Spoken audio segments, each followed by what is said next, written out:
Super Fayyaz نے دوبارہ بفرے ہوئے لہجے میں کہا، تو کیا کرتا؟ تمہارا بٹوا اتنا پھولا ہوا تھا کہ جیسے کسی مہاجن کا پیٹ، اور مجھے ایسے پھولے ہوئے لوگوں سے بے حد نفرت ہے۔ مجھے یوں لگتا ہے جیسے نہ جانے اندر کتنے بے گناہ پھڑک رہے ہوں گے۔ عمران نے منہ بناتے ہوئے کہا، اس سے تو اچھا تھا کہ تم خود لے لیتے۔ فضل چودھری کے موٹے پیٹ میں تو نہ گھس جاتے۔ فیاض اپنا مسئلہ بھول کر اس چکر میں پڑ گیا۔ موٹے پیٹ کیا مطلب؟ سر فضل چودھری تو بڑا سمارٹ آدمی ہے، عمران نے چونکتے ہوئے کہا۔ خاک سمارٹ آدمی ہے؟ کب دیکھا تھا تم نے اسے؟ فیاض نے منہ بناتے ہوئے پوچھا۔ یہی کوئی 4-5 سال تو ہو گئے ہوں گے، عمران نے کہا۔ تو اب دیکھو، ایسا لگتا ہے جیسے پیٹ میں پورے 1 درجن بچے ہوں، فیاض نے کہا۔ یہ بات ہے، پھر تو واقعی رقم اس کے پیٹ میں نہیں جانی چاہیے، عمران نے کہا، اور اس نے اتنے زور سے میز پر ہاتھ مارا کہ حال میں بیٹھا ہوا ہر شخص چونک پڑا۔ عمران نے دوسری بار پہلے سے بھی زیادہ زور سے مکہ مارا اور حال میں موجود ہر شخص کے چہرے پر شدید ناگواری کے آثار ابھر آئے۔ ظاہر ہے اعلیٰ سوسائٹی کے لوگ اس قسم کی حرکت کو کیسے پسند کرتے، اور وہ بھی شارٹن جیسے اعلیٰ ترین ہوٹل میں، لیکن عمران تھا کہ مسلسل میز پر مکے مارے جا رہا تھا۔ سر یہ آپ کیا کر رہے ہیں؟ یہ اعلیٰ سوسائٹی کا ہوٹل ہے، اسی لمحے ویٹر نے دوڑ کر اس کے قریب آتے ہوئے کہا۔ اس بار اس کے چہرے پر شدید ناگواری کے آثار تھے، اور چہرے سے ایسے معلوم ہو رہا تھا کہ وہ بڑی مشکل سے اپنے آپ کو کنٹرول کر رہا ہے، ورنہ عمران کو کچا چبا جاتا۔ ہوٹل چاہے اعلیٰ سوسائٹی کا ہو یا ادنا سوسائٹی کا، جب رقم دے دی جائے تو مجھے حق ہے کہ میں اسے جس طرح چاہوں استعمال کروں۔ میں ماروں گا مکے، آخر اتنی بڑی رقم دی ہے ہم نے، عمران نے چیختے ہوئے کہا، اور ساتھ ہی اس نے میز پر مکوں کی بارش کر دی۔ پلیز سر، ویٹر نے ہونٹ دانتوں سے کاٹتے ہوئے کہا، لیکن ظاہر ہے اس میں اتنی ہمت تو نہ تھی کہ وہ معزز گاہک کو زبردستی روک دے، جبکہ اس کے ساتھ پولیس کا اتنا بڑا افسر باوردی بیٹھا ہوا تھا۔ اسی لمحے سپروائزر اور اس کے پیچھے مینیجر بھی بھاگتے ہوئے آ گئے۔ کیا بات ہے سر، یہ آپ کیا کر رہے ہیں؟ سپروائزر نے حیران ہوتے ہوئے کہا۔ میز پر مکے مار رہا ہوں۔ کیا شارٹن میں آنکھوں سے نظر نہ آنے والوں کو سپروائزر رکھا جاتا ہے؟ عمران نے بڑے مطمئن لہجے میں کہا۔ چھوڑو عمران، ختم کرو۔ فیاض جو بے بسی سے بیٹھا ہونٹ کاٹ رہا تھا آخر بول پڑا۔ اسے لوگوں کی نظروں سے جھلکنے والی حقارت صاف نظر آ رہی تھی۔ کیوں ختم کروں؟ رقم نہیں حلال کرنی؟ جتنی رقم ناشتے میں دی ہے اس سے اس جیسی 10 میزیں آ سکتی ہیں، اور ناشتہ میں نے صرف 1 پائے جتنا کیا ہے، لہٰذا 10 میزیں اسی طرح مکے مار مار کر توڑوں گا، البتہ 1 پایا چھوڑ دوں گا۔ آخر انصاف بھی تو کوئی چیز ہے، عمران نے سر ہلاتے ہوئے کہا، اور ساتھ ہی زور زور سے مکے مارنے شروع کر دیے۔ ختم کرو یہ بکواس، کیا تم نے اس ہوٹل کو بھنگڑ خانہ سمجھ لیا ہے؟ اتنے میں مینیجر نے قریب آ کر بری طرح چیختے ہوئے کہا۔ تم مینیجر ہو؟ عمران نے آنکھیں پٹ پٹاتے ہوئے پوچھا۔ ہاں میں مینیجر ہوں، اور اب اگر تم نے میز پر مکہ مارا تو دھکے دے کر باہر نکلوا دوں گا۔ یہ شارٹن ہوٹل ہے، شارٹن، مینیجر نے حلق کے بل چیختے ہوئے کہا۔ اس کے سینے پر مینیجر کا بیج لگا ہوا تھا۔ شارٹن کے معنی جانتے ہو؟ ہماری زبان میں شارٹن بنگڑ خانے کو کہتے ہیں، اور اس کے مینیجر کو بھنگی کہا جاتا ہے۔ سمجھے، بھنگڑ خانے کے بھنگی، عمران نے کہا، اور ادھیڑ عمر مینیجر کا چہرہ اس قدر تیزی سے مسخ ہوا کہ جیسے ابھی پھٹ پڑے گا۔ اکرم، مینیجر نے مڑ کر بری طرح چیختے ہوئے کہا۔ آہستہ بولو بھنگی، کیوں گلا پھاڑ رہے ہو؟ اور سنو، اپنے اس بڑے بھنگی کو بلاؤ، ہیڈ بھنگی۔ واہ، جیسے ہیڈ ماسٹر ہوتا ہے، عمران نے بات کا مزہ لیتے ہوئے کہا، اور مینیجر غصے کی شدت سے بری طرح ناچنے لگا۔ اسی لمحے ایک سینڈو سا نوجوان دوڑتا ہوا مینیجر کے قریب آ گیا۔ تنگ اور آدھے بازوؤں والی بنیان میں اس کے بازوؤں کی مچھلیاں پھڑک رہی تھیں، اور چوڑا سینہ چٹان کی طرح نظر آ رہا تھا۔ یس باس، اکرم نے قریب آ کر کہا۔ اس بھنگی کو اٹھا کر ہوٹل سے باہر پھینک دو، اور سنو، جا کر سر فضل چودھری سے کہو کہ علی عمران آیا ہے، اور وہ تمہیں حال میں بلا رہا ہے، جلدی جاؤ۔ About turn and quick March, Imran نے مینیجر کے بولنے سے پہلے دھاڑتے ہوئے کہا، اور اس کے لہجے میں نہ جانے کیا بات تھی کہ اکرم بے اختیار مڑ کر دوڑنے لگا۔ علی عمران، اوہ، تو تم سر عبد الرحمن کے بیٹے ہو؟ اچانک مینیجر نے لہجہ بدلتے ہوئے کہا۔ نہیں، سر عبد الرحمن میرے والد ہیں، سمجھے، عمران نے غصیلے لہجے میں کہا۔ اوہ، تو اس لیے آپ ایسی حرکتیں کر رہے ہیں؟ دیکھیے پلیز، یہ اعلیٰ سوسائٹی کا ہوٹل ہے۔ مینیجر یک لخت تم سے نہ صرف آپ پر آ گیا، بلکہ اب پلیز کا لفظ بھی فکرے کے آخر میں لگ گیا۔ تم دارالحکومت میں نئے آئے ہو، اس لیے اترا رہے ہو، بہرحال ابھی وہ تمہارا ہیڈ بنگی آ جائے پھر میں اس سے پوچھتا ہوں کہ اس نے تم جیسے مینیجر کیوں بھرتی کر رکھے ہیں جنہیں معزز لوگوں سے گفتگو کا بھی سلیقہ نہیں ہے۔ عمران نے تیز لہجے میں کہا، آئی ایم سوری جناب، مجھے آپ سے تعارف نہ تھا۔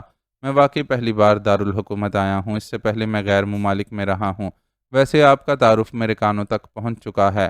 مینیجر نے اس بار گھگیائے ہوئے لہجے میں کہا، کیا تعارف تمہارے کانوں تک پہنچا ہے؟ عمران نے کاٹ کھانے والے لہجے میں کہا، یہ کہ آپ بہت احمق، او سوری، مطلب ہے کہ آپ مسخرے، جی ویری سوری، میرا مطلب ہے کہ آپ بڑے شوخ طبیعت کے مالک ہیں۔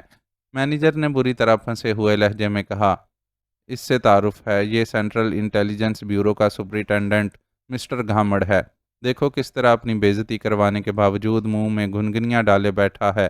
عمران نے سپر فیاض کی طرف اشارہ کرتے ہوئے کہا، جو نہ جانے کیوں خاموش اور مطمئن بیٹھا ہوا تھا۔ شاید وہ نفسیاتی طور پر اسے اپنی رقم کا انتقام سمجھ رہا تھا۔ اسی لمحے ایک انتہائی موٹا آدمی چھڑی ٹیکتا ہوا ایک راہداری سے اندر داخل ہوا۔ اس نے بے حد قیمتی لباس پہن رکھا تھا اور چال ڈھال اور شکل و صورت سے ہی انتہائی متمول نظر آ رہا تھا۔ چھڑی کے پکڑنے والا حصہ خالص سونے کا بنا ہوا تھا۔ اس موٹے آدمی کے پیچھے وہ سینڈو اکرم بڑے مؤدبانہ انداز میں چل رہا تھا۔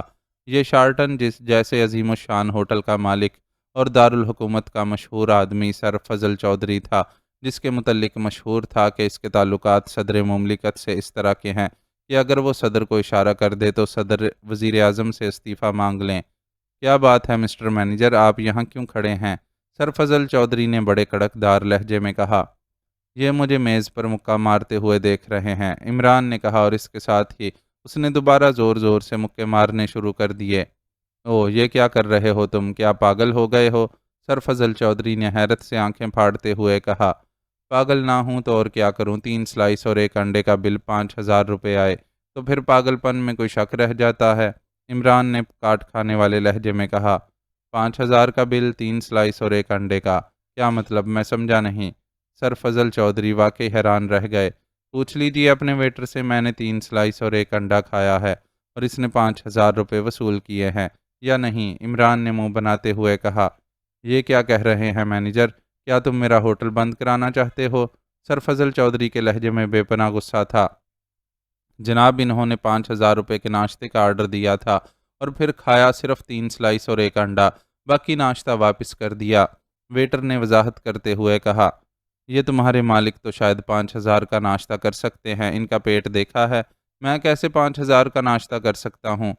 میرا پیٹ تو کمر سے لگا ہوا ہے، عمران نے برا سا منہ بناتے ہوئے کہا۔ مینیجر، عمران کو ساری رقم واپس کرو، یہ ہمارے بہترین دوست کا بیٹا ہے، گو نالائق اور بے ادب ہے، لیکن ہمیں سر عبد الرحمن کا منہ دیکھنا ہے اور آئندہ بھی جو یہ کھایا کرے اس کا بل نہ لیا کرو۔ سر فضل چودھری نے منہ بناتے ہوئے بڑے تحقیرانہ لہجے میں کہا اور تیزی سے واپس مڑ گئے۔ 5 کی بجائے 10 لاکھ روپے دینے پڑیں گے، اور جب میں نے 0 پوائنٹ کا ذکر ڈیڈی سے کر دیا تو آپ کی بجائے ڈیڈی آپ کا منہ دیکھنے دوڑے آئیں گے، عمران نے اونچی آواز میں کہا، اور سر فضل چودھری اس قدر تیزی سے مڑے جیسے انہیں لاکھوں وولٹیج بجلی کا کرنٹ لگ گیا ہو۔ کہ تم کیا کہہ رہے ہو؟ تم اٹھو یہاں سے اور میرے دفتر میں آؤ۔ سر فضل چودھری کی آواز یک لخت بھیک مانگنے جیسی ہو گئی۔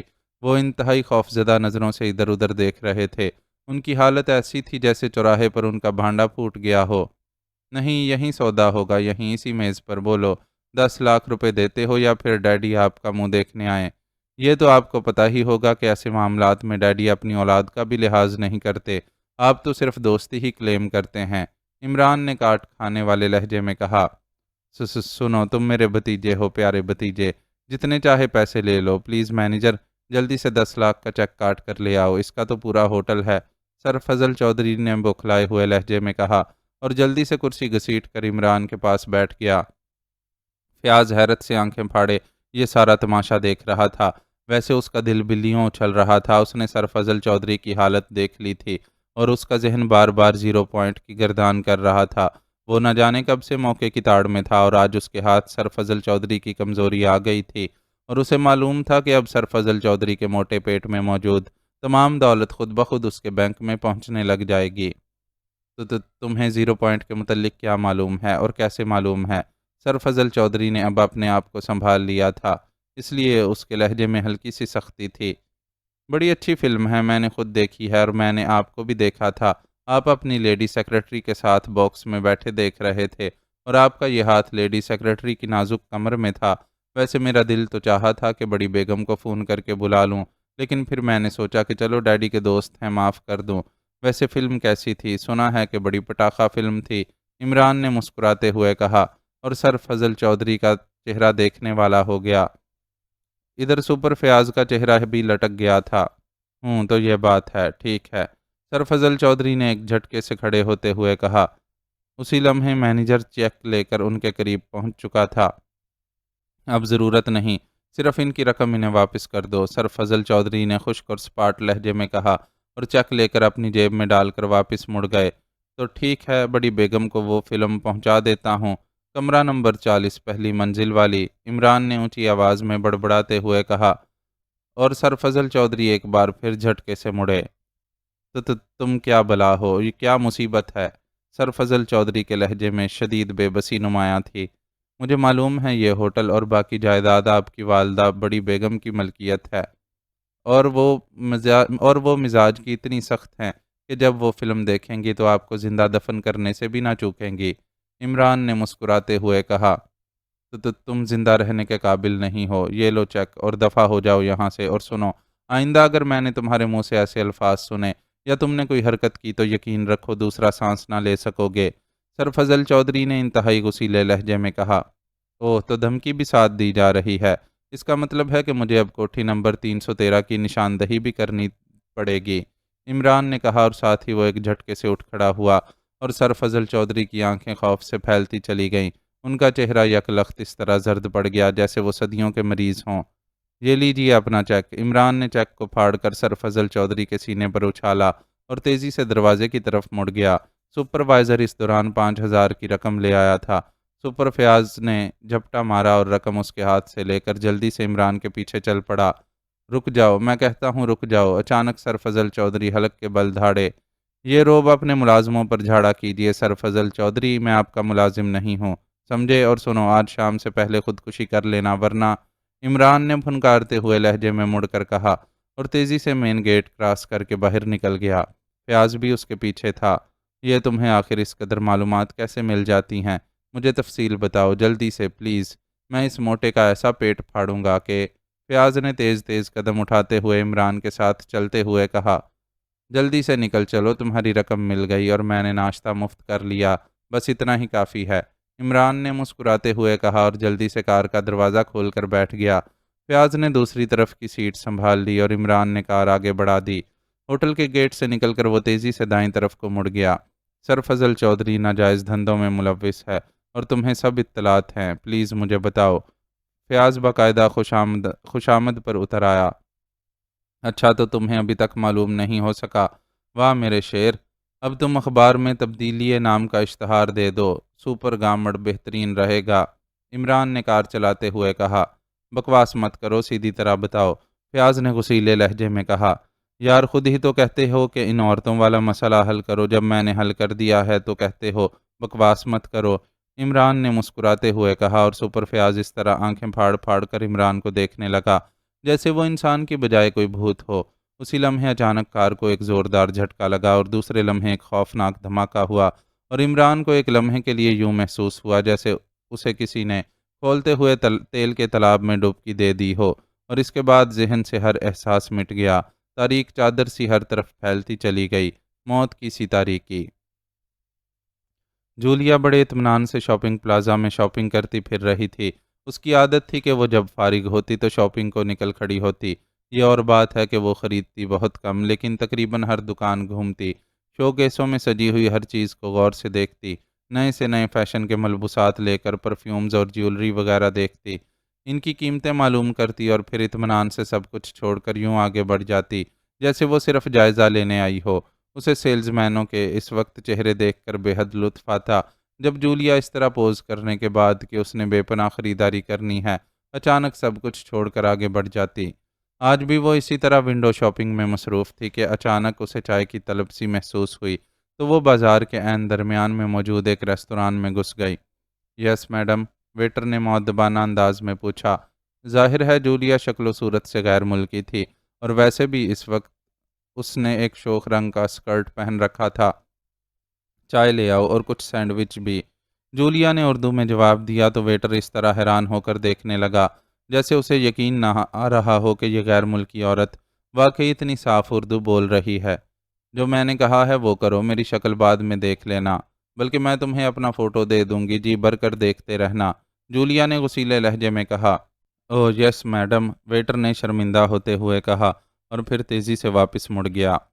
کیا میں یہاں بیٹھ سکتا ہوں؟ اچانک ایک بھاری سی آواز سنائی دی تو جولیا نے چونک کر دیکھا۔ میز کے قریب ایک لمبا تڑنگا اور خاصا شکیل و وجیح غیر ملکی کھڑا ہوا تھا۔ اس کے چہرے پر بڑی فلرٹ قسم کی مسکراہٹ تھی۔ اوہ تو تم یہاں بھی آ پہنچے، ٹھیک ہے بیٹھ جاؤ اور مجھے بتاؤ کہ تم اتنی دیر سے میرے پیچھے کیوں چکراتے پھر رہے ہو؟ جولیا نے منہ بناتے ہوئے کہا، کیونکہ واقعی وہ کافی دیر سے اس غیر ملکی کو اپنے تعاقب میں دیکھ رہی تھی، لیکن اس نے اسے اس لیے نظر انداز کر دیا کہ شاید وہ اسے غیر ملکی عورت سمجھ کر اس سے دوستی کرنا چاہتا ہے۔ شکریہ مس، غیر ملکی نے مسکراتے ہوئے کرسی پر بیٹھتے ہوئے کہا۔ جولیانا فٹز واٹر، جولیا نے اپنا نام بتایا۔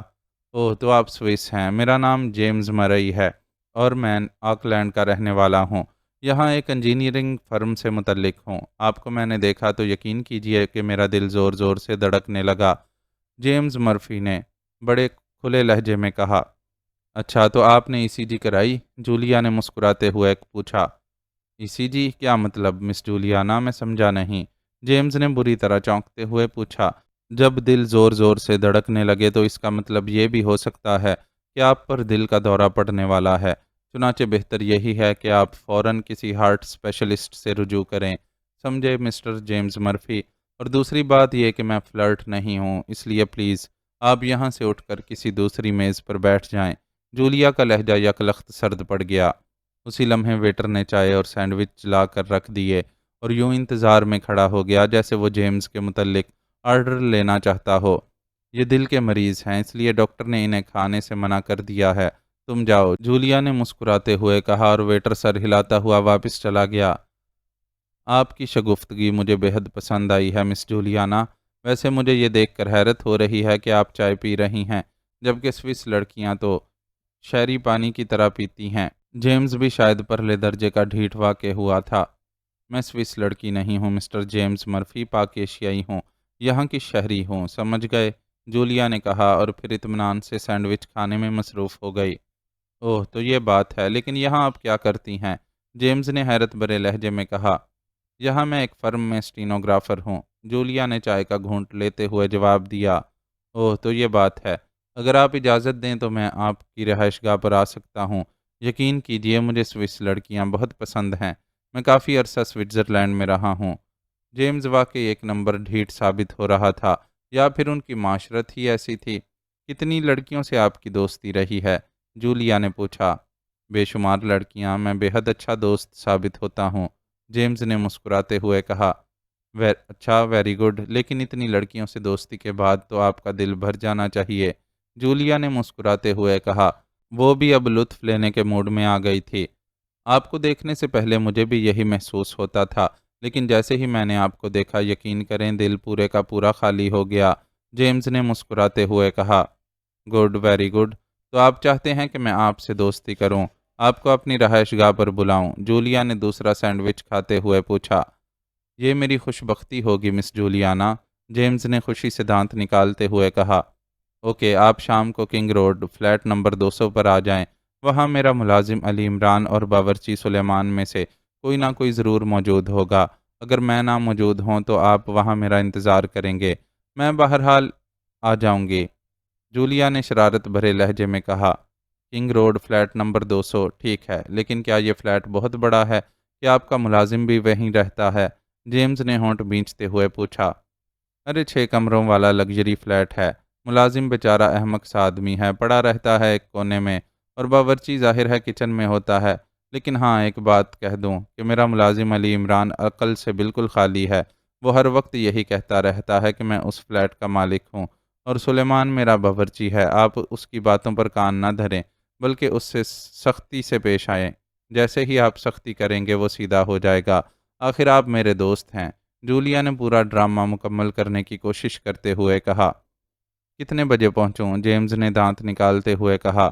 میں ڈیوٹی سے 8 بجے فارغ ہوتی ہوں، آپ 7:30 بجے پہنچ جائیے، کیونکہ اگر میں پہلے فلیٹ پر پہنچ گئی تو پھر میری عادت ہے کہ میں بعد میں آنے والوں سے کسی صورت نہیں ملتی، بس یہ میری عادت سی ہے۔ اور ہاں، اگر آپ پہلے وہاں پہنچ گئے تو پھر خوب گپیں ہوں گی، اور ہو سکتا ہے کہ میں رات کو بھی آپ کو واپس نہ جانے دوں، کیونکہ کل دفتر سے چھٹی ہے۔ جولیا اب پوری طرح شرارت پر آمادہ ہو چکی تھی۔ اوہ شکریہ مس جولیانا، آپ واقعی بہت اچھی ہیں، آپ کے پاس بیٹھنے کے بعد جانے کو دل ہی نہیں چاہتا۔ بہرحال میں ٹھیک 7:30 بجے پہنچ جاؤں گا۔ اوکے تھینک یو، جیمز نے خوشی سے دانت نکالتے ہوئے کہا اور پھر تیزی سے گیٹ کی طرف بڑھ گیا۔ جولیا چائے پیتی ہوئی شرارت بھرے انداز میں اسے جاتا ہوا دیکھ رہی تھی۔ وہ تصور میں اس سچویشن سے لطف اندوز ہو رہی تھی۔ جب جیمز عمران کے پاس پہنچے گا اور پھر اس سے سختی سے بھی پیش آئے گا اور اپنے آپ کو جولیا کا دوست بھی بتائے گا، پھر صحیح لطف آئے گا۔ اس نے ویسے فیصلہ کر لیا تھا کہ وہ ٹھیک 7:30 بجے پچھلے دروازے سے اندر داخل ہو کر ان کی باتیں چھپ کر سنے گی۔ یہ سوچتی ہوئی وہ اٹھی اور اس نے بل ادا کیا، اور پھر ریستوران سے باہر نکل کر وہ پارکنگ کی طرف بڑھ گئی جدھر اس کی کار موجود تھی۔ اس نے جیمز کو کنکھیوں سے تلاش کیا لیکن وہ وہاں موجود نہ تھا۔ اس نے کار نکالی اور سیدھی اپنے فلیٹ کی طرف روانہ ہو گئی۔ کار جولیا نے فلیٹ کے نیچے بنے ہوئے گیراج میں بند کی اور پھر سیڑھیاں چڑھتی ہوئی اوپر چل دی۔ لاک کھول کر وہ فلیٹ میں داخل ہوئی اور پھر لباس بدلنے کے لیے باتھ روم میں چلی گئی، اور پھر باتھ روم سے واپس آ کر اس نے ٹیلی فون کا ریسیور اٹھایا اور عمران کے نمبر ڈائل کرنے شروع کر دیے۔ وہ صرف یہ کنفرم کرنا چاہتی تھی کہ عمران آج کل شہر میں بھی موجود ہے یا نہیں۔ تھوڑی دیر تک گھنٹی بجنے کے بعد دوسری طرف سے ریسیور اٹھا لیا گیا۔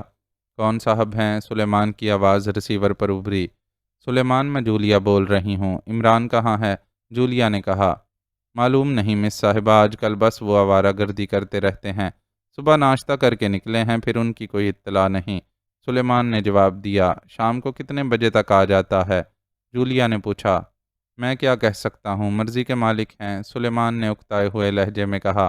اوکے اچھا سنو، آج شام 7:30 بجے ایک شخص جیمز مرفی آئے گا عمران سے ملنے۔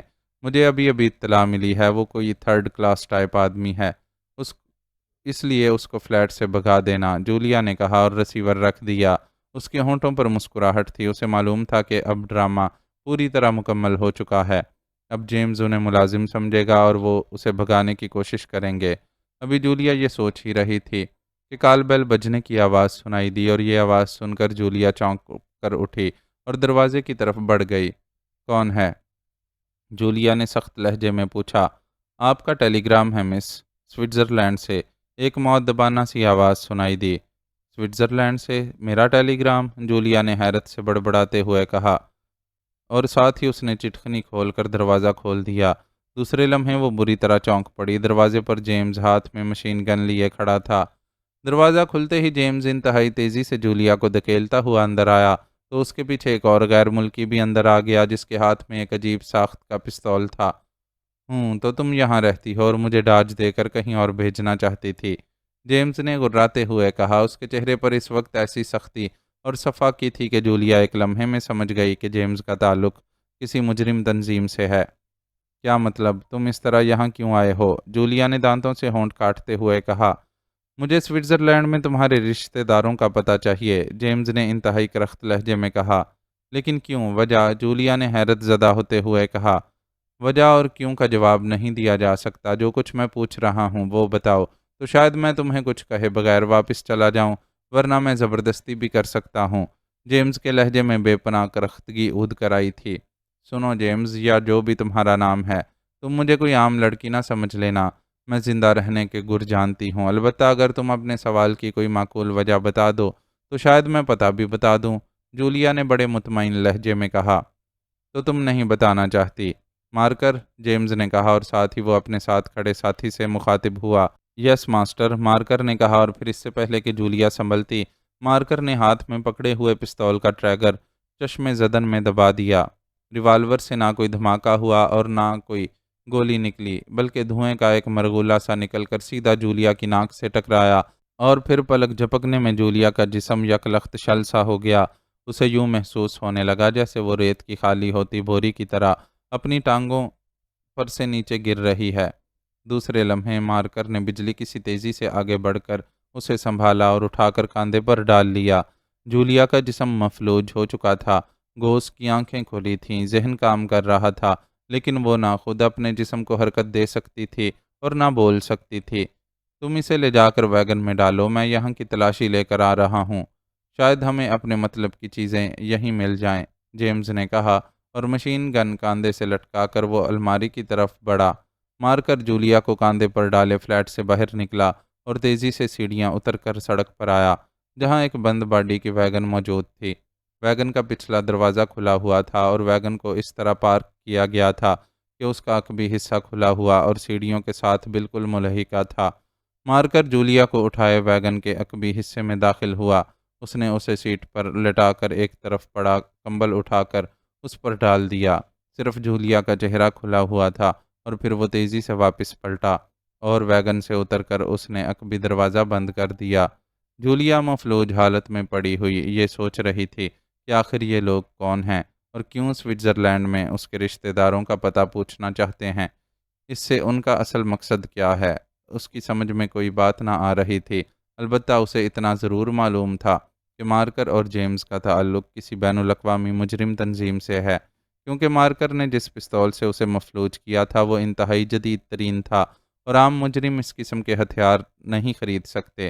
اس کے ساتھ ساتھ اسے جیمز کی آنکھوں میں سے جھلکنے والی شیطانی چمک کا بھی احساس ہو رہا تھا، اور اس چمک کی وجہ سے جولیا کا دل ڈوبا جا رہا تھا، کیونکہ وہ مرد کی آنکھوں سے جھلکنے والی اس شیطانی چمک کے معنوں سے اچھی طرح واقف تھی۔ ٹیلی فون کی گھنٹی بجتے ہی میز کے پیچھے بیٹھے ایک بھاری چہرے والے غیر ملکی نے ہاتھ بڑھا کر ریسیور اٹھا لیا۔ یس، بھاری چہرے والے کے لہجے میں فطری کرختگی موجود تھی۔ ٹونی بول رہا ہوں باس، شارٹن ہوٹل والے دونوں افراد کو اغوا کر کے بلو ہاؤس میں پہنچا دیا گیا ہے۔ دوسری طرف سے ایک مؤدبانہ آواز سنائی دی۔ تفصیل بتاؤ، باس نے اسی طرح کرخت لیکن سپاٹ لہجے میں پوچھا۔ باس، آپ کا حکم ملتے ہی ہم نے پہلے ہی پلاننگ کر لی تھی۔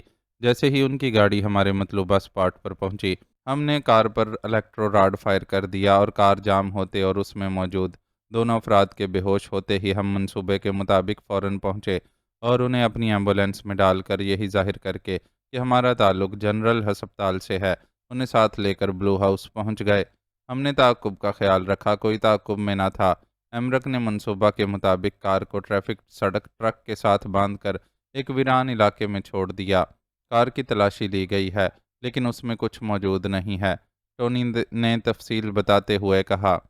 اوکے، انہیں اسٹرانگ روم میں رکھو، میں تھوڑی دیر بعد پہنچ جاؤں گا، میں خود ان سے پوچھ گچھ کروں گا، باس نے کہا، اور ساتھ ہی ریسیور رکھ کر اس نے پہلے اپنے سامنے کھلی ہوئی فائل بند کر کے میز کی دراز میں رکھی اور پھر دوبارہ ریسیور اٹھا کر نمبر ڈائل کرنے شروع کر دیے۔ یس، ہوٹل شارٹن۔ چند لمحوں بعد ہی ایک آواز سنائی دی۔ سر فضل چودھری سے بات کراؤ، میں ڈک بول رہا ہوں، باس نے باوقار لہجے میں کہا۔ او یس سر، ہولڈ آن کریں، دوسری طرف سے مؤدبانہ لہجے میں کہا گیا اور باس نے ہونٹ بھینچ لیے۔ یس، چودھری اسپیکنگ۔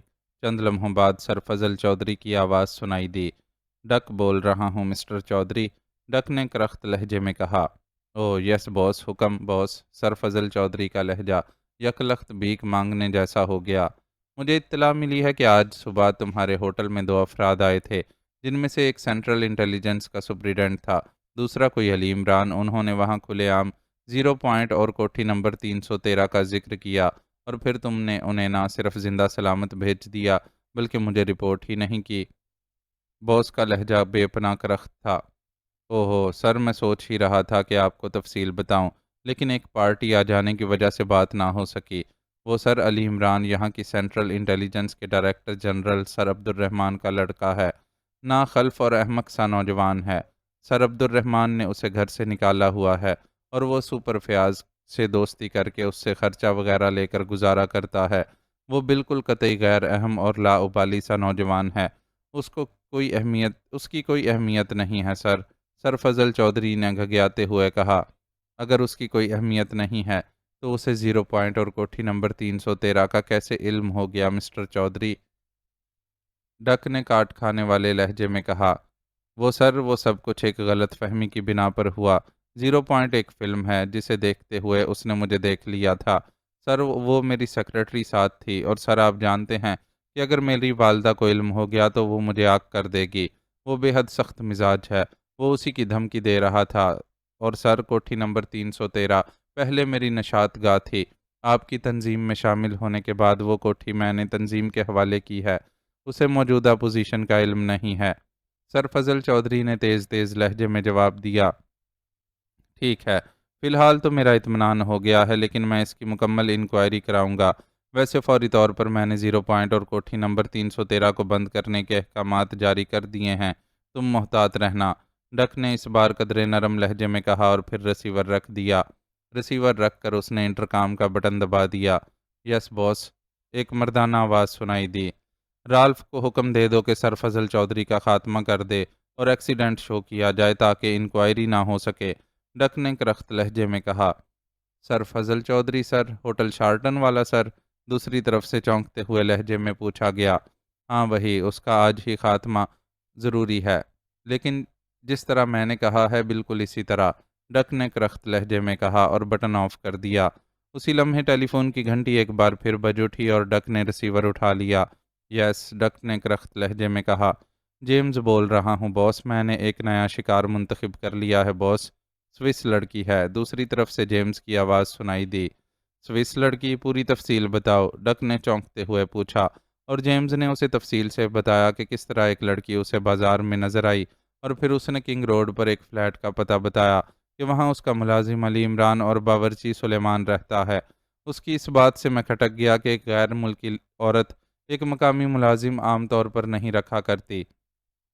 چنانچہ میں نے مارکر کی مدد سے اس کا تعاقب کیا تو وہ ایک اور فلیٹ میں رہتی تھی۔ میں اور مارکر اسے وہاں سے اغوا کر کے لے آئے ہیں۔ میں نے اس کے فلیٹ کی تلاشی لی ہے۔ وہ غیر شادی شدہ ہے اور اکیلی رہتی ہے۔ اس کے فلیٹ سے اسلحہ بھی ملا ہے۔ میں اسے ایسٹ روڈ سے مفلوج کر کے بلو ہاؤس لے آیا ہوں۔ میرے خیال میں یہ بہترین شپمنٹ رہے گی۔ سوئٹزرلینڈ سے ہمیں آرڈر بھی ملا ہوا ہے، جیمز نے کہا۔ تم نے کیا نام لیا تھا ابھی؟ علی عمران، ڈک نے بری طرح چونکتے ہوئے پوچھا۔ یس باس، اس نے یہی نام بتایا تھا، جیمز نے جواب دیا۔ اوہ، یہ معاملہ تو انتہائی گڑبڑ لگ رہا ہے۔ یہ علی عمران ہر طرف سے ٹپک رہا ہے۔ تم ایسا کرو کہ فوراً اس فلیٹ سے جہاں علی عمران رہتا ہے تفصیلات پتہ کرو کہ وہ علی عمران کون ہے۔ کیا یہ شخص وہی ہے جو یہاں کی سینٹرل انٹیلیجنس کے ڈائریکٹر جنرل کا لڑکا ہے، یا کوئی اور ہے؟ ڈک نے تیز لہجے میں کہا۔ بہتر باس، جیمز نے جواب دیا۔ فوراً تفصیلات معلوم کر کے مجھے اطلاع دو۔ اس کے بعد میں بلو ہاؤس پہنچوں گا تاکہ اس بات کا جائزہ لے سکوں کہ کیا واقعی یہ لڑکی شپمنٹ کے لیے مناسب ہے یا نہیں، ڈک نے کہا اور ریسیور رکھ دیا۔ اس کی پیشانی پر سلوٹیں سی ابھر آئی تھیں۔ وہ علی عمران کی وجہ سے بری طرح الجھ گیا تھا۔ عمران کی آنکھیں کھلیں تو درد کی ایک تیز لہر اس کے جسم میں دوڑتی چلی گئی۔ یہ درد اتنا شدید تھا کہ بے اختیار عمران کے منہ سے سسکی سی نکل گئی۔ اسی لمحے اسے قریب ہی سپر فیاض کے چیخنے کی آواز سنائی دی تو اس نے ایک جھٹکے سے اٹھنے کی کوشش کی، لیکن دوسرے لمحے وہ ایک طویل سانس لے کر رہ گیا۔ اس کا جسم ایک ستون سے بندھا ہوا تھا، لیکن اس طرح کہ اس کے دونوں ہاتھ اس کے سر کے اوپر ستون سے منسلک لوہے کے کنڈوں میں جکڑے ہوئے تھے، اور اسی طرح اس کے دونوں پیروں کو بھی ستون کے ساتھ منسلک کنڈوں سے جکڑ دیا گیا تھا۔ اس نے سر گھما کر دیکھا تو پاس ہی دوسرے ستون سے سپر فیاض بھی اسی طرح بندھا ہوا کھڑا تھا۔ اس کے منہ سے اب کراہیں نکل رہی تھیں۔ یہ ایک بڑا ہال کمرہ تھا جس کی سائڈوں میں الماریاں موجود تھیں۔ ایک آدمی ہاتھ میں انجیکشن سرنج اٹھائے پیچھے ہٹ رہا تھا۔ عمران نے سر جھکا کر اپنا جسم دیکھا تو وہ صحیح سلامت تھا۔ عمران سمجھ گیا کہ دھماکے میں کار تباہ نہیں ہوئی، بلکہ کسی مخصوص انداز میں بے ہوش کیا گیا ہے، اور اب انجیکشن لگنے کی وجہ سے ریڑھ کی ہڈی میں تکلیف کی جو تیز لہر دوڑی ہے، اس کی وجہ سے اس کا شعور بیدار ہوا ہے۔ انجیکشن لگانے والا مڑ کر تیزی سے باہر نکل گیا اور اپنے پیچھے دروازہ بند کر گیا۔ عمران، ہم کہاں ہیں؟ سپر فیاض نے خوف زدہ لہجے میں کہا۔ فی الحال تو یہ جہنم ہی لگتا ہے۔ شکر کرو کہ قبر میں آنکھ نہیں کھلی، سیدھے جہنم میں ہی پہنچ گئے ہیں، عمران نے مسکراتے ہوئے کہا۔ درد کی شدت ویسے بھی اب کافی کم ہو گئی تھی، لیکن عمران تو ظاہر ہے کہ شدت کے باوجود بھی اپنے آپ پر کنٹرول کرنا جانتا تھا۔ اوہ، یہ کون لوگ ہیں؟ دھماکہ تو اتنا خوفناک ہوا تھا کہ میں یہی سمجھا تھا کہ میرے جسم کے پرخچے اڑ گئے ہیں، فیاض نے آہستہ سے کراہتے ہوئے کہا۔ ہو سکتا ہے اڑ گئے ہوں اور انہوں نے اکٹھا کر کے انہیں گوند سے جوڑ دیا ہو، اور یہاں ہمیں باندھ بھی اسی لیے دیا ہو تاکہ گوند پختہ ہو جائے، عمران نے کہا۔ اسی لمحے دروازہ ایک دھماکے سے کھلا اور دوسرے لمحے عمران کی آنکھیں حیرت سے پھیلنی شروع ہو گئیں، کیونکہ ایک آدمی ایک اسٹریچر دھکیلتا ہوا اندر داخل ہوا تھا اور اسٹریچر پر جولیا لیٹی ہوئی تھی۔ جولیا کی آنکھیں کھلی ہوئی تھیں اور چہرے پر اس طرح اطمینان تھا جیسے وہ خود اپنی مرضی سے لیٹی ہوئی ہو۔ جولیا، یہ تو جولیا ہے۔ اسی لمحے فیاض کی چیختی ہوئی آواز سنائی دی، لیکن جولیا پر اس آواز کا کوئی اثر نہ ہوا اور نہ ہی وہ چونکی اور نہ اس نے سر موڑا۔ عمران حیرت سے یہ سب کچھ دیکھ رہا تھا۔ اس وقت واقعی اس کا ذہن بھونچال کی زد میں تھا۔ اسے سمجھ نہ آ رہی تھی کہ آخر یہ چکر کیا چل رہا ہے۔ اسٹریچر کو لانے والے نے اسٹریچر کو ایک سائیڈ پر لگایا اور عمران اور فیاض کے سامنے ایک طرف دیوار کے ساتھ کھڑا کر کے وہ بڑے اطمینان سے چلتا ہوا واپس دروازے کی طرف بڑھ گیا۔ چونکہ اب جولیا کا چہرہ سائیڈ پر ہو گیا تھا، اس لیے اس کی اور عمران کی نظریں ملیں اور دوسرے لمحے جولیا کی آنکھوں میں شدید حیرت کے آثار ابھرے، لیکن اس کی زبان سے کوئی لفظ نہ نکلا اور نہ کوئی حرکت کی۔ تو عمران سمجھ گیا کہ جولیا کے جسم کو کسی مخصوص دوا یا گیس سے مفلوج کر دیا گیا ہے۔ عمران نے بجائے کچھ کہنے کے فوراً ہی پلکیں تیزی سے اور مخصوص انداز میں جھپکنا شروع کر دیں۔ وہ کوئی آئی کوڈ میں جولیا سے پوچھ رہا تھا کہ یہ سب کچھ کیا ہے۔ جواب میں جولیا نے بھی پلکیں جھپکانا شروع کر دیں اور پھر کچھ دیر تک ان کے درمیان آئی کوڈ کے ذریعے باتیں ہوتی رہیں اور جولیا نے مختصر طور پر اپنے ساتھ گزرنے والے واقعات آئی کوڈ میں عمران کو بتا دیے اور عمران ایک طویل سانس لے کر رہ گیا۔ جولیا کے بتائے ہوئے واقعات نے اسے ایک مخصوص انداز میں سوچنے پر مجبور کر دیا۔ اسی لمحے دروازہ ایک دھماکے سے کھلا اور ایک لمبا تڑنگا اور خاصے لمبے چوڑے اور ٹھوس جسم کا غیر ملکی اندر داخل ہوا۔ اس کا چہرہ اس قدر بھاری تھا کہ وہ بل ڈاگ کی طرح لگتا تھا۔ اس کے پیچھے 3 افراد تھے، جن میں سے 2 کے پاس مشین گنیں تھیں۔ وہ بڑے مؤدبانہ انداز میں اس بل ڈاگ کے پیچھے چل رہے تھے۔ عمران کو اس بھاری چہرے والے شخص کی شکل جاننی پہچانی سی لگتی تھی، لیکن ذہن میں کوئی واضح بات نہ آ رہی تھی۔ ان میں سے عمران یہ ہے، ڈائریکٹر جنرل سر عبد الرحمن کا بیٹا۔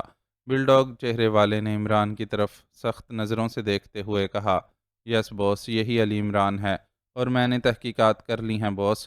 جولیا نے واقع اس شخص کو اپنا ملازم ظاہر کیا تھا۔ یہی کنگ روڈ کے فلیٹ میں رہتا ہے اور دوسرا سپرنٹنڈنٹ فیاض ہے، سینٹرل انٹیلیجنس کا سپرنٹنڈنٹ۔ بل ڈاگ کے پیچھے خالی ہاتھ کھڑے شخص نے مؤدبانہ لہجے میں کہا۔ اسی لمحے عمران کو جولیا کی پلکیں مخصوص انداز میں جھپکتی نظر آئیں تو اس کی طرف متوجہ ہو گیا۔ جولیا اسے بتا رہی تھی کہ یہ بولنے والا جیمز مرفی ہے، جو اسے ریستوران میں ملا اور پھر اسے اغوا کر کے لے آیا تھا، اور یہ سوئس لڑکی ہے جولیانا فٹز واٹر۔ بھاری چہرے والے باس نے جولیا کی طرف مڑتے ہوئے پوچھا۔ یس باس، مارکر نے انکوائری کر لی ہے، یہ اکیلی اس فلیٹ میں رہتی ہے اور شاید یہ عمران اس کا بوائے فرینڈ ہے۔ جیمز مرفی نے اسی طرح مؤدبانہ لہجے میں جواب دیتے ہوئے کہا۔ اس کی فلیٹ کی تلاشی لی؟ سوئٹزرلینڈ میں اس کے رشتہ داروں کا اتا پتہ؟ باس نے جولیا کی طرف بڑھتے ہوئے پوچھا۔ میں نے خود مکمل اور تفصیلی تلاشی لی ہے باس، لیکن کوئی پتہ دستیاب نہیں ہوا، جیمز مرفی نے جواب دیا۔ تو شپمنٹ کس پتے پر بھیجا جائے گا؟ باس نے ہونٹ چباتے ہوئے کہا۔ باس، پارٹی کو ڈائریکٹ نام ہی کیوں نہ دے دیا جائے؟ جیمز مرفی نے کہا۔ نہیں، یہ تنظیم کے اصولوں کے خلاف ہے۔ پتہ اس کے اپنے رشتہ داروں کا ہی ہونا چاہیے۔ وصولی بے شک پارٹی ہی کرے گی، باس نے سر ہلاتے ہوئے کہا۔ تو پھر اس سے پوچھ لیتے ہیں باس، اگر آپ اجازت دیں تو میں اس سے خصوصی پوچھ گچھ کر لوں؟ جیمز مرفی نے امید بھرے لہجے میں کہا۔ نہیں، اس لڑکی کے ساتھ ایسا نہیں ہوگا۔ مجھے یہ مسئلہ اتنا سیدھا نظر نہیں آ رہا جتنا تمہیں دکھائی دے رہا ہے، باس نے غصیلے لہجے میں کہا۔ جیسے آپ حکم کریں باس، جیمز نے سہمے ہوئے لہجے میں کہا۔ اسے 11:30 کا انجیکشن لگا دو، یہ طوطے کی طرح بول پڑے گی اور میں خود اس سے سوال جواب کرنا چاہتا ہوں، باس نے چند لمحے خاموش رہنے کے بعد کہا۔ ٹھیک ہے باس، جیمز مرفی نے کہا اور اس نے مڑ کر اپنے پیچھے کھڑے 2 مسلح افراد میں سے ایک کو اشارہ کیا تو وہ تیزی سے دروازے کی طرف مڑ گیا۔ یار، کیوں اتنا قیمتی انجیکشن ضائع کرنا چاہتے ہو؟ مجھ سے پوچھو، میں بتا دیتا ہوں۔ انجیکشن کی آدھی قیمت مجھے دے دینا، چلو کچھ روز دال روٹی چل جائے گی۔ عمران نے پہلی بار زبان کھولی، لہجے میں وہی مخصوص حماقتیں جلوہ گر تھیں، اور باس اس کی آواز سن کر تیزی سے مڑا اور قدم بڑھا کر عمران کے سامنے آ کر کھڑا ہو گیا۔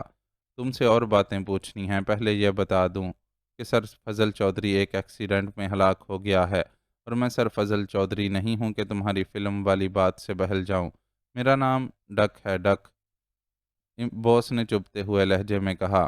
ڈک؟ اوہ، تم تو وہی ڈک ہو، ڈاگ مین کے اسسٹنٹ، عمران نے بے اختیار چونکتے ہوئے کہا، اور ڈک کو عمران کی بات سن کر اس طرح جھٹکا لگا جیسے کسی نے اس کے جسم پر کوڑا مار دیا ہو۔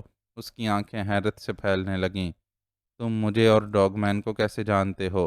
ڈک نے حیرت بھرے لہجے میں کہا۔ میرا خیال ہے ڈاگ مین مر گیا ہے، ورنہ کم از کم وہ تمہیں اس قسم کی نیچ حرکتوں کی اجازت نہ دیتا۔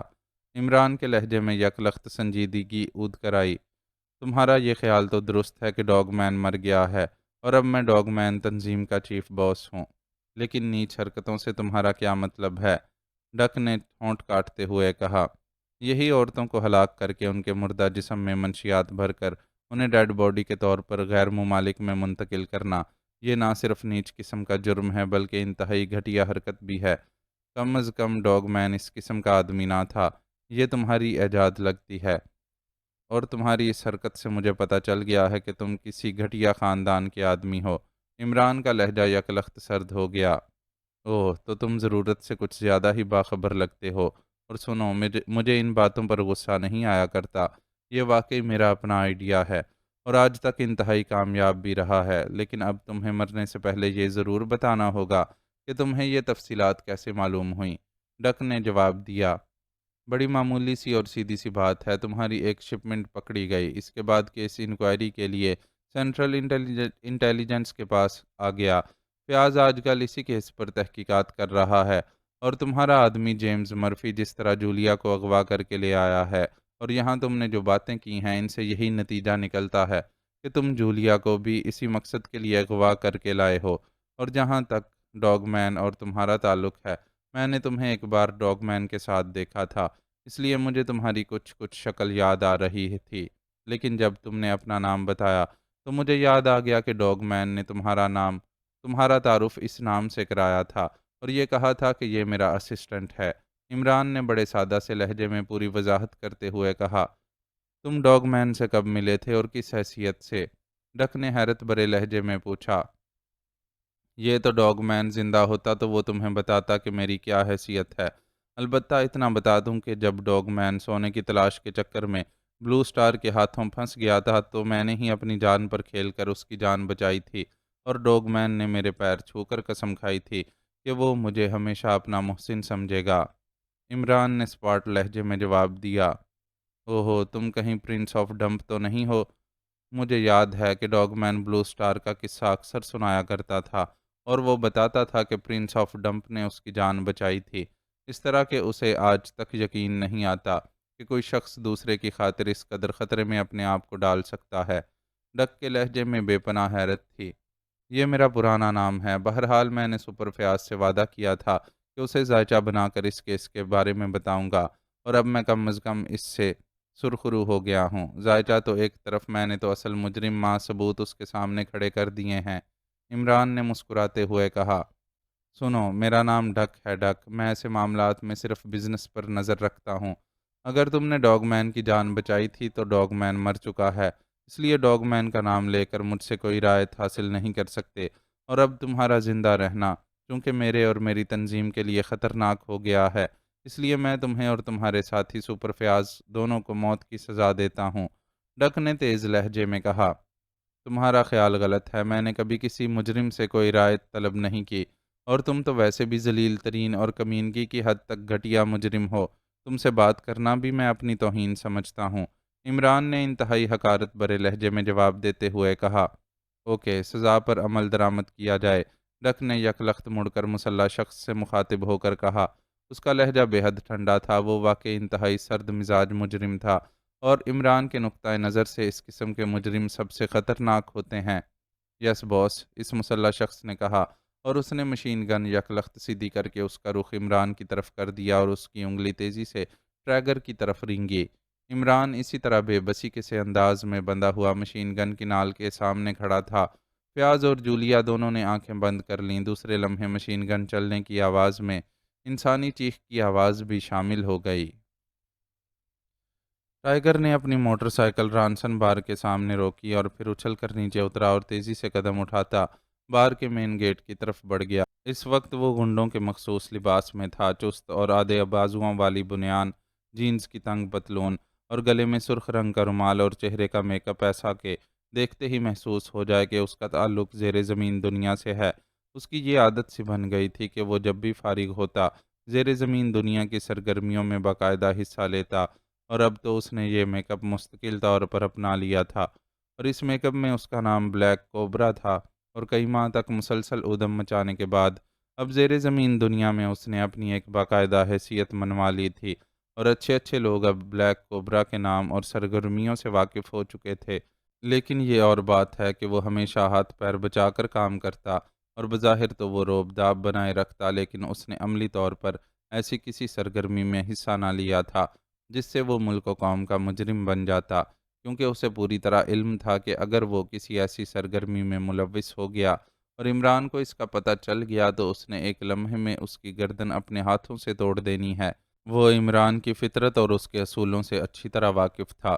زیر زمین سرگرمیوں میں بھی وہ صرف اس لیے حصہ لیتا تاکہ عمران کے کسی مشن کے لیے کوئی کام کر سکے۔ اس دنیا سے متعلق ہونے کی وجہ سے بعض اوقات ایسی باتیں اس کے کانوں تک پہنچ جاتی تھیں جو باہر کا آدمی کسی صورت بھی نہ سن سکتا تھا۔ گزشتہ کئی ماہ سے وہ قطعی فارغ تھا۔ عمران نے اس سے رابطہ قائم نہ کیا تھا، اور وہ جانتا تھا کہ عمران صرف ضرورت کے وقت ہی اس سے رابطہ قائم کرے گا، ورنہ وہ فارغ تھا۔ گزشتہ کئی ماہ سے بلیک کوبرا زیر زمین دنیا میں خاصا سرگرم تھا۔ آج بھی وہ حسب معمول رانسن کلب میں وقت گزارنے آیا ہوا تھا۔ یہ کلب اسے اس لیے پسند تھا کہ یہاں زیادہ تر زیر زمین دنیا کے گرگے آتے جاتے تھے، اور بوڑھا رانسن جو اس بار کا مالک تھا وہ بلیک کوبرا سے خاصا متاثر تھا، اس لیے وہ اپنا زیادہ تر وقت رانسن کلب میں ہی گزارتا تھا۔ بار روم میں داخل ہوتے ہی وہ جیسے ہی اپنی مخصوص میز کی طرف بڑھا جو رانسن کے حکم کے مطابق اس کے لیے مستقل طور پر ریزرو رہتی تھی، کہ ایک ویٹر تیزی سے اس کی طرف بڑھا۔ آپ کو بڑے باس یاد کر رہے ہیں، ویٹر نے مؤدبانہ لہجے میں ٹائیگر سے مخاطب ہو کر کہا۔ بڑے باس سے اس کا مطلب رانسن تھا۔ او اچھا، کہاں ہیں وہ؟ ٹائیگر نے چونکتے ہوئے پوچھا۔ وہ اپنے دفتر میں ہیں، انہوں نے کہا تھا کہ جیسے ہی آپ آئیں آپ کو پیغام دے دیا جائے، ویٹر نے اسی طرح مؤدبانہ لہجے میں جواب دیتے ہوئے کہا۔ اچھا ٹھیک ہے، ٹائیگر نے سر ہلاتے ہوئے کہا، اور تیز تیز قدم اٹھاتا کاؤنٹر کی سائڈ پر موجود ایک راہداری کی طرف بڑھ گیا جس کے اختتام پر رانسن کا دفتر تھا۔ دفتر کا دروازہ کھول کر وہ اندر داخل ہوا تو میز کے پیچھے بیٹھا بوڑھا رانسن ٹیلی فون پر کسی سے باتیں کر رہا تھا۔ ٹائیگر سائڈ پر رکھی کرسی پر جا کر اطمینان سے بیٹھ گیا۔ اسی لمحے رانسن نے گفتگو ختم کر کے ریسیور رکھ دیا اور پھر غور سے ٹائیگر کو دیکھنے لگا۔ تم آ گئے کوبرا، میں کافی دیر سے تمہارا انتظار کر رہا تھا، رانسن نے دھیمے لہجے میں کہا۔ بات کیا ہے؟ ٹائیگر نے اسپاٹ لہجے میں کہا۔ بات بڑی گہری ہے، ایک شرط پر بتاتا ہوں کہ اگر تم سے یہ بات چیت نہ بن سکے تو تم نے اسے لیک آؤٹ نہیں کرنا، رانسن نے اس طرح تذبذب بھرے لہجے میں کہا جیسے وہ بات کرتے ہوئے ہچکچا رہا ہو۔ تم کھل کر بات کرو رانسن، بلیک کوبرا کا سینہ رازوں کا مدفن ہے، ٹائیگر نے منہ بناتے ہوئے کہا۔ یہاں ایک پارٹی غیر ملکی نیا دھندا کر رہی ہے، وہ اس میں کافی کامیاب جا رہی ہے۔ اس کی مخالف پارٹی نے مجھ سے بات کی ہے، وہ چاہتے ہیں کہ انہیں توڑ کر اس دھندے پر خود قبضہ کیا جائے۔ رانسن نے ادھر ادھر دیکھتے ہوئے آگے کی طرف جھک کر بڑے رازدارانہ انداز میں کہا۔ تمہیں تو کسی جاسوسی فلم میں کوئی کردار ادا کرنا چاہیے رانسن، تم تو اب خواہ سسپنس پیدا کرنے کے عادی ہو گئے ہو۔ سیدھی طرح بات کرو، کیا دھندا ہے، کون سی پارٹی ہے، ہم نے کیا کرنا ہے، کتنی رقم کی آفر ہے؟ ٹائیگر نے برا سا منہ بناتے ہوئے کہا۔ ڈاگ مین کا نام کبھی سنا ہے؟ رانسن نے اور زیادہ دھیمے لہجے میں کہا۔ ڈاگ مین؟ وہ کون ہے؟ میں نے تو یہ نام کبھی نہیں سنا، اور ویسے بھی کچھ عجیب سا نام ہے۔ ٹائیگر نے چند لمحے سوچنے کے بعد انکار میں سر ہلاتے ہوئے کہا۔ کچھ عرصہ پہلے ڈاگ مین یورپ کا ایک نامی گرامی مجرم تھا، اس کی تنظیم کا نام بھی ڈاگ مین تھا، ہر قسم کے جرائم کا شہنشاہ سمجھا جاتا تھا۔ اب وہ مر چکا ہے اور ڈاگ تنظیم کا سربراہ اس کا اسسٹنٹ ڈک بن چکا ہے، اور ڈک نے گزشتہ چند سالوں میں صرف منشیات کی سمگلنگ میں اپنے آپ کو مخصوص کر لیا ہے، اور وہ اس دھندے میں خاصا کامیاب بھی رہا ہے۔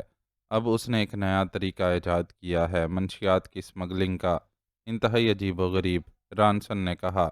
کیا طریقہ نکالا ہے؟ ٹائیگر نے دلچسپی لیتے ہوئے پوچھا، کیونکہ یہ اس کے مطلب کی باتیں تھیں۔ انتہائی عجیب و غریب اور انتہائی کامیاب۔ وہ ایسی عورتیں ڈھونڈتا ہے جن کا اتا پتہ پوچھنے والے کم ہوں، پھر انہیں ہلاک کر کے ان کے پیٹ سے ہر چیز صاف کر دیتا ہے۔ اس کے بعد اس عورت کے پیٹ میں منشیات بھر کر پیٹ کو بڑے ماہرانہ انداز میں سی دیتا ہے۔ اس کے بعد وہ لاش باقاعدہ غیر ممالک کو ڈیڈ باڈی کی صورت میں بھیجی جاتی ہے، جہاں اس کے فرضی رشتہ دار اسے وصول کر لیتے ہیں۔ اس کے بعد باقاعدہ تمام کارروائیاں کرنے کے بعد اسے دفن کر دیا جاتا ہے، اور دفن کرنے کے بعد رات کو قبر کھودی جاتی ہے، منشیات نکالی جاتی ہیں اور قبر دوبارہ بند کر دی جاتی ہے۔ اس طرح کسی کو کانوں کان خبر نہیں ہوتی اور مال سمگل ہو جاتا ہے۔ اس تابوت میں کوئی مشتبہ چیز ہوتی ہی نہیں۔ پھر وہ عورت اصل ہوتی ہے اور تازہ مردہ ہوتی ہے۔ اس کے علاوہ دوسری بات یہ کہ انسانی جلد کی وجہ سے منشیات کو چیک کرنے والے آلات بھی فیل ہو جاتے ہیں، اور آخری بات یہ کہ کسی کے تصور میں بھی یہ نہیں آ سکتا کہ اس عورت کے پیٹ میں منشیات بھر کر باقاعدہ اسمگلنگ کی جا رہی ہے۔ ہر شخص مردے کو احترام دیتا ہے، زیادہ سے زیادہ چیکنگ بھی ہوتی ہے تو تابوت کی، اور بس، رانسن نے کہا، اور ٹائیگر کی آنکھیں حیرت سے پھیلتی چلی گئیں۔ واقعی اس کے تصور میں بھی نہ تھا کہ اس حد تک کمینگی پر بھی کوئی اتر سکتا ہے۔ اوہ، بڑا ہی عجیب اور ظالمانہ طریقہ ہے رانسن، ٹائیگر نے ہونٹ کاٹتے ہوئے کہا۔ ہاں، کسی حد تک اسے ظالمانہ بھی کہا جا سکتا ہے، لیکن تم جانتے ہو کہ ہم لوگوں کے لیے کسی کو مارنا یا خود مر جانا کوئی اہمیت نہیں رکھتا۔ انسانی جان کی بجائے مال ہماری نظروں میں زیادہ اہمیت رکھتا ہے، اور تم خود سوچ سکتے ہو کہ ایک شپمنٹ کے ذریعے کتنا بڑا مال آسانی سے اسمگل ہو جاتا ہے، رانسن نے کہا۔ بالکل ہو جاتا ہے، بڑا کامیاب اور محفوظ طریقہ ہے ان لیڈی کلرز کا، ٹائیگر نے سر ہلاتے ہوئے کہا۔ لیڈی کلرز، اوہ، اچھا نام ہے۔ بہرحال ڈاگ مین تنظیم آج کل یہی دھندا کر رہی ہے، اور انتہائی کامیابی سے آج تک اس کی ایک شپمنٹ بھی نہیں پکڑی گئی۔ ایک شپمنٹ پر ذرا سا مسئلہ ہوا تھا تو ڈاگ مین کے آدمیوں نے وہاں سارا معاملہ ہی صاف کر دیا تھا۔ اور یہ بھی بتا دوں کہ ڈاگ مین یہ دھندا یہاں پاک ایشیا میں کر رہی ہے، رانسن نے کہا۔ یہاں پاک ایشیا میں؟ اچھا، ٹائیگر اس اطلاع پر واقعی چونک پڑا۔ ہاں، یہاں، اور تمہیں معلوم ہے کہ یہاں سے اگر منشیات کی ایک بھاری کھیپ بھی یورپ یا ترقی یافتہ ممالک میں اسمگل کی جائے تو کتنا بڑا مال بن جاتا ہے، رانسن نے کہا۔ میں تمہاری بات سمجھ رہا ہوں، اب آگے بولو۔ ڈاگ مین یا ڈک تو یہ دھندا کر رہا ہے، تم یا تمہاری پارٹی کیا چاہتی ہے؟ کیا وہ بھی یہی دھندا کرنا چاہتی ہے؟ ٹائیگر نے کہا۔ میری پارٹی کو اس کامیاب دھندے کی اطلاعات مل گئی ہیں۔ گو وہ پارٹی بھی منشیات میں ملوث ہے، لیکن وہ ڈاگ مین تنظیم سے بہرحال کم درجے کی ہے، اس لیے وہ ڈاگ مین کے مقابلے میں یہ دھندا نہیں کرنا چاہتی، کیونکہ بات ظاہر ہوتے ہی ڈاگ مین اسے پیس کر رکھ دے گی۔ اس لیے وہ یہ چاہتی ہے کہ اس دھندے کی کسی سرکاری آدمی کو بھی اطلاع نہ ہو، اور ڈاگ مین کا پتہ بھی صاف کر دیا جائے۔ اس کا خاتمہ ہوتے ہی اس دھندے پر میری پارٹی کام کرنا چاہتی ہے، رانسن نے جواب دیا۔ تمہارا مطلب ہے کہ ہم نے ڈاگ مین تنظیم کا اس طرح خاتمہ کرنا ہے کہ کسی کو کانوں کان خبر نہ ہو، ٹائیگر نے سر ہلاتے ہوئے کہا۔ ہاں، مطلب یہی ہے۔ ہماری پارٹی کا تعلق بھی یورپ سے ہے، اور اس کا باس کسی زمانے میں میرا بہترین دوست رہا ہے، اور وہ میری صلاحیتوں سے بھی اچھی طرح واقف ہے۔ گو میں اب بوڑھا ہو کر خود عملی زندگی چھوڑ چکا ہوں، لیکن وہ جانتا ہے کہ اگر میں چاہوں تو ڈاگ مین کا خاتمہ کرا سکتا ہوں۔ چنانچہ اس نے مجھ سے بات کی ہے، اور میں نے حامی بھر لی ہے، کیونکہ یہ میرے مطلب کا کام ہے، اور آفر بھی بہت لمبی ہے، اور کام بھی محدود سا ہے، رانسن نے کہا۔ کام کیسے محدود ہو گیا؟ ڈاگ مین جیسی بین الاقوامی مجرم تنظیم کا خاتمہ محدود کام ہے؟ ٹائیگر نے حیران ہوتے ہوئے پوچھا۔ اوہ، پوری تنظیم کا خاتمہ تو ناممکن ہے۔ ہم نے تو صرف اس کے چیف باس ڈک کا خاتمہ کرنا ہے۔ ڈک کا خاتمہ ہوتے ہی اس تنظیم میں کوئی ایسا آدمی نہیں ہے جو اکیلے اس تنظیم کو چلا سکے، چنانچہ تنظیم لا محالہ خود بخود ٹوٹ جائے گی، اور چونکہ میری پارٹی ڈاگ مین کے بعد نمبر 2 ہے، اس لیے لازماً اس کے علاوہ ڈاگ مین کے باقی دھندوں پر بھی قبضہ کر لے گی۔ رانسن نے جواب دیا۔ تو ڈک کا خاتمہ کرنا ہے؟ ٹائیگر نے کہا۔ ہاں، صرف ڈک کا، لیکن یہ بھی بتا دوں کہ ڈک ڈاگ مین کا اسسٹنٹ رہا ہے، انتہائی ٹھنڈے دماغ کا شفاق ترین مجرم ہے، ذہنی طور پر حد سے زیادہ شاطر اور عیار آدمی ہے۔ بڑے بڑے مجرم اور بڑی بڑی تنظیمیں اس سے ٹکرا کر ختم ہو چکی ہیں، اس لیے ڈک کا خاتمہ کوئی معمولی بات نہیں، میرے خیال میں دنیا کا سب سے کٹھن کام ہے۔ رانسن نے باقاعدہ ڈک کی تعریف کرتے ہوئے کہا۔ اچھا ہوگا، اب تم مجھ سے کیا چاہتے ہو؟ ٹائیگر نے منہ بناتے ہوئے کہا۔ بات یہ ہے کہ میں اس سلسلے میں کسی گھٹیا درجے کے آدمی کو بھی نہیں ڈالنا چاہتا اور کسی گروپ کے ذمہ بھی یہ کام نہیں لگانا چاہتا۔ یہ ایسے آدمی کا کام ہے جو فری لانسر بھی ہو اور اصول پسند بھی، اور تیزی سے کام کرنے کی صلاحیتیں بھی رکھتا ہو۔ اور ان سب باتوں کو سوچتے ہوئے میرے ذہن میں تمہارا نام آیا ہے، اس لیے میں نے تم سے بات کی ہے۔ اگر تم کام کی حامی بھرو تو ٹھیک ہے، ورنہ پھر میں کوئی اور لاہیا عمل سوچوں گا۔ رانسن نے کہا۔ کتنی رقم دو گے؟ چند لمحے سوچنے کے بعد ٹائیگر نے پوچھا۔ $1,00,000۔ مجھے $2,00,000 کی آفر ہوئی ہے۔ 1,00,000 تمہارا، 1 میرا، اور باقی جو کوئی بھی اخراجات ہوں گے وہ بھی میں ادا کروں گا۔ بولو، منظور ہے؟ رانسن نے کہا۔ دیکھو رانسن، آفر تو خاصی معقول ہے، اور میں تمہاری طبیعت سے بھی واقف ہوں کہ تم کھرے اور صاف آدمی ہو، اس لیے تم جھوٹ بھی نہیں بول رہے، لیکن تم نے آفر ہی بہت کم قبول کی ہے۔ ایک بین الاقوامی مجرم تنظیم کے سربراہ کو ٹریس کرنا ہی اصل مسئلہ ہے۔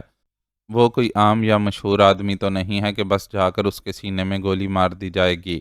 اس لحاظ سے یہ آفر بہت کم ہے، ٹائیگر نے کہا۔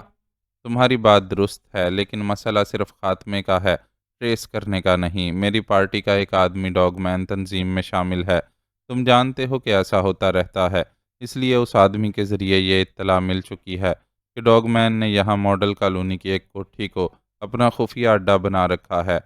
اسے وہ لوگ بلو ہاؤس کہتے ہیں، لیکن ڈک خود کہاں رہتا ہے اس کا علم نہیں ہے، البتہ وہ بلو ہاؤس میں آتا جاتا رہتا ہے، اس لیے اگر کسی طرح بلو ہاؤس کو کور کر لیا جائے تو ڈک کو آسانی سے تلاش کیا جا سکتا ہے۔ رانسن نے کہا۔ اگر یہ اتنا ہی سیدھا کام ہے تو رانسن، کم از کم ریوالور کا ٹریگر دبانا تو تم بھی جانتے ہو، پھر $1,00,000 کی رقم ضائع کرنے کا کیا فائدہ؟ ٹائیگر نے منہ بناتے ہوئے جواب دیا۔ یہ بات نہیں، ڈک انتہائی شاطر آدمی ہے، وہ ہر طرف سے ہوشیار رہتا ہے، اس لیے اسے ٹریس کر لینے کے باوجود اسے قتل کرنا آسان نہیں ہے۔ اس کے لیے زبردست اعصابی جنگ کی ضرورت ہے، اور میں اب بوڑھا ہو چکا ہوں۔ بہرحال اگر تم یہ کام نہیں کرنا چاہتے تو مجھے بتا دو، رانسن نے اس بار قدرے اسپاٹ لہجے میں کہا۔ اس کام کے لیے وقت کی پابندی تو نہیں ہے؟ ٹائیگر نے چند لمحے خاموش رہنے کے بعد پوچھا۔ جس قدر جلد ممکن ہو سکے، اور مجھے معلوم ہے کہ اگر تم نے یہ کام اپنے ہاتھ میں لے لیا تو پھر یہ میرے تصور سے بھی جلد ہو جائے گا۔ مجھے تمہاری صلاحیتوں کا اعتراف ہے، رانسن نے مسکراتے ہوئے جواب دیا۔ اوکے، ٹھیک ہے، اس کوٹھی کا پتہ بتاؤ اور رقم میرے حوالے کرو، اور اس ڈاگ مین تنظیم کے سربراہ ڈک کا حلیہ بتا دو۔ میں اس کام کے لیے تیار ہوں، ٹائیگر نے ایک طویل سانس لیتے ہوئے کہا۔ ویری گڈ، مجھے یقین تھا کہ تم ضرور یہ کام کرنے کی حامی بھر لو گے، اور اب میں مطمئن ہوں کہ کام ہو جائے گا۔ میری ساری عمر اسی دھندے میں گزری ہے، مجھے تمہاری صلاحیتوں کا بھی علم ہے، جن کا شاید تمہیں بھی علم نہ ہوگا۔ بہرحال اصول کے مطابق آدھی رقم پہلے اور آدھی رقم کام ہو جانے کے بعد، اور یہ لو آدھی رقم، یہ اس کوٹھی کے پتے کا کارڈ ہے، اور یہ ڈک کا فوٹو۔ ویسے وہ میک اپ کا ماہر ہے، اور ہاں، اب یہ بھی بتا دوں کہ اسے آسان شکار سمجھنے کی کبھی غلطی نہ کرنا، اس کا نشانہ بے خطا ہے، اور وہ مارشل آرٹ کے ٹاپ ماہرین میں سے ایک ہے۔ اس کے متعلق مشہور ہے کہ وہ پشت پر بھی آنکھیں رکھتا ہے۔ رانسن نے میز کی دراز کھول کر ایک بریف کیس باہر نکالا اور میز پر رکھ کر اسے کھول دیا۔ بریف کیس میں نوٹ بھرے ہوئے تھے، کارڈ اور فوٹوز کے اوپر رکھے ہوئے تھے۔ مجھے وقتاً فوقتاً رپورٹ دیتے رہنا، رانسن نے بریف کیس ٹائیگر کی طرف کھسکاتے ہوئے کہا۔ اوکے، ویسے بار بار رپورٹ دینے کی ضرورت نہ پڑے گی، میرے خیال میں ایک ہی رپورٹ فائنل ہوگی، ٹائیگر نے مسکراتے ہوئے کہا، اور بریف کیس بند کر کے وہ اٹھا اور پھر تیزی سے بیرونی دروازے کی طرف بڑھ گیا۔ عمران بڑے اطمینان سے رسی سے بندھا ہوا کھڑا ڈک کے ساتھی کی انگلی مشین گن کے ٹریگر کی طرف بڑھتی دیکھ رہا تھا۔ سپر فیاض اور جولیا دونوں نے خوف کی شدت سے آنکھیں بند کر لی تھیں، کیونکہ صورتحال ایسی تھی کہ اس صورت میں عمران کے بچ جانے کا 1% بھی امکان نہ تھا۔ لوہے کے کڑوں کو بہرحال ناخنوں میں لگے ہوئے بلیڈوں سے نہ کاٹا جا سکتا تھا، لیکن عمران کے چہرے پر اس طرح گہرا اطمینان تھا جیسے مشین گن کا رخ اس کی طرف ہونے کی بجائے کسی اور کی طرف ہو۔ ڈک بڑے حیرت بھرے انداز میں عمران کو دیکھ رہا تھا، اور پھر اس لمحے جب عمران نے محسوس کیا کہ ڈک کے ساتھی کی انگلی حرکت کرنے والی ہے، تو عمران نے یک لخت دائیں پیر میں موجود بوٹ کے پچھلے حصے کو ستون سے مارا، اور عین اسی لمحے مشین کا ٹریگر بھی دب گیا، اور گولیوں کی تڑتڑاہٹ کے ساتھ ہی ڈک کا ساتھی یک لخت بری طرح چیخ پڑا۔